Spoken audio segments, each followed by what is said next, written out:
Welcome back to viewers Lakshmi creation YouTube চ্যানেলের সাথে থাকার জন্য অসংখ্য ধন্যবাদ। আমরা যারা মোবাইল দিয়ে ভিডিও এডিট করি সকলের মোবাইলে KineMaster আছে। তো KineMaster দিয়ে গ্রিন স্ক্রিন রিমুভ করলে অনেক সময় ভিডিওর চারপাশে গ্রিন কালার হালকা শ্যাডো থেকে যায়। তো আজকের এই ভিডিওর মাধ্যমে দেখাবো KineMaster দিয়ে গ্রিন স্ক্রিন রিমুভ করলে ভিডিওর চারপাশে হালকা শ্যাডো যেন না থাকে। তো কথা না বলে চলুন ভিডিওটি শুরু করি। আপনি যদি এই চ্যানেলের একজন নতুন দর্শক হয়ে থাকেন তাহলে চ্যানেলটি সাবস্ক্রাইব করে পাশে থাকবেন, আর যদি আগে থাকতে সাবস্ক্রাইব করে থাকেন তাহলে অসংখ্য ধন্যবাদ।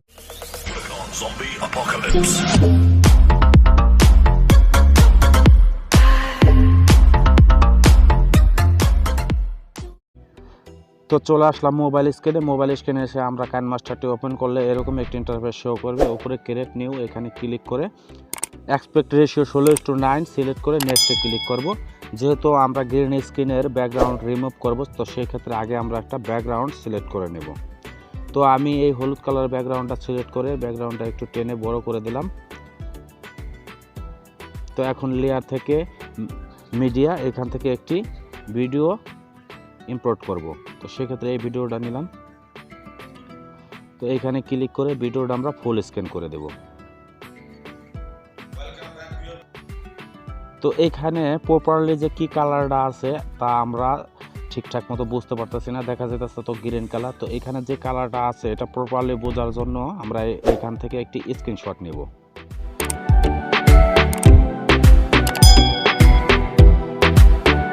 তো স্ক্রিনশট নেওয়া শেষ। এখন আমরা pixelLab সফটওয়্যারটি ওপেন করব। pixelLab সফটওয়্যারটি ওপেন করলে আপনার সামনে এরকম একটি ব্ল্যাঙ্ক ইন্টারফেস শো করবে। উপরে দেখতে পাচ্ছেন প্লাস আইকন, তো এইখানে একবার ক্লিক করে আপনি এই ফরম গ্যালারি এইখানে একবার সিলেক্ট করবেন। KineMaster দিয়ে যে একটি স্ক্রিনশট নিয়েছিলেন ওই ছবিটি এখানে অ্যাড করব। তো অ্যাড করার জন্য এই টিক চিহ্নতে ক্লিক করে দেব। ছবিটি অ্যাড হয়ে গেছে। এখন নিচে এই যে একটা আইকন দেখতে পাচ্ছেন এখানে একবার ক্লিক করবেন। উপরের দিকে লেখা আছে কালারে ক্লিক করবেন। কালারে ক্লিক করে এই যে এখানে দেখতে পাচ্ছেন প্লাস চিহ্ন, তো প্লাস চিহ্নের উপর একবার ক্লিক করেন। ক্লিক করার পরে এখানে দুইটি আইকন দেখতে পাচ্ছেন, আপনি বাঁ দিকের এই আইকনে ক্লিক করবেন। এবার দেখতে পাচ্ছেন এখানে দুইটি লেয়ার ওপেন হচ্ছে। আপনি যে স্ক্রিনশটটি নিয়েছিলেন ওই লেয়ারের উপরে ক্লিক করবেন। ক্লিক করার পরে এই যে একটা বৃত্ত আছে এই বৃত্তটাকে এই ফাঁকা জায়গায় এনে টিক চিহ্নতে ক্লিক করে দিবেন। ক্লিক করে দেওয়ার পরে এইখানে যে দেখতে পাচ্ছেন পেন্সিল আইকন, তো পেন্সিল আইকনের উপরে একবার ক্লিক করে এখানে দেখতে পাচ্ছেন যে অনেকগুলো লেখা আছে। তো এই লেখাটি আপনি চেপে ধরে এইভাবে কপি করবেন।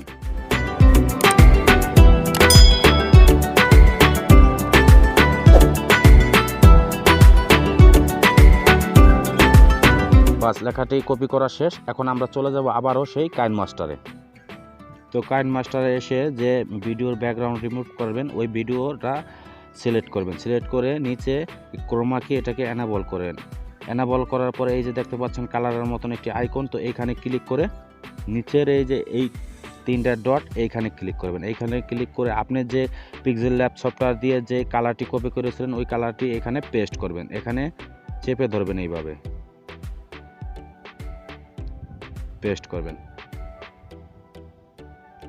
পেস্ট করার পর এইবার এটাকে হালকা বাড়িয়ে কমিয়ে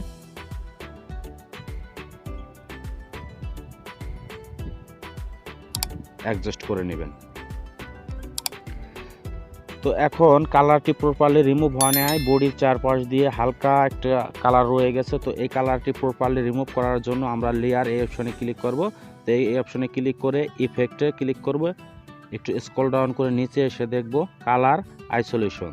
তো কালার আইসোলেশন এইখানে একবার ক্লিক করে এটাকে টেনে পুরা বড় করে দেব।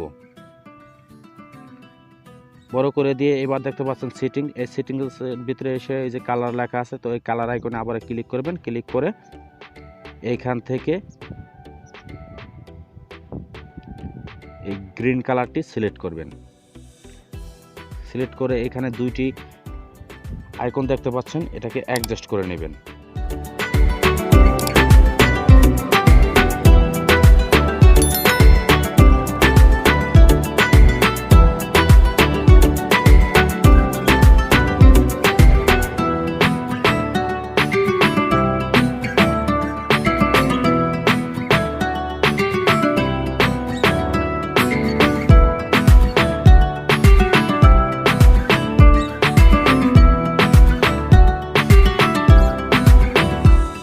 যেভাবে দেখালাম ঠিক সেটিংটি এইভাবে থাকবে। এখন টিক চিহ্নতে ক্লিক করেন, টিক চিহ্নতে ক্লিক করে ভিডিওটা এক্সপোর্ট করেন।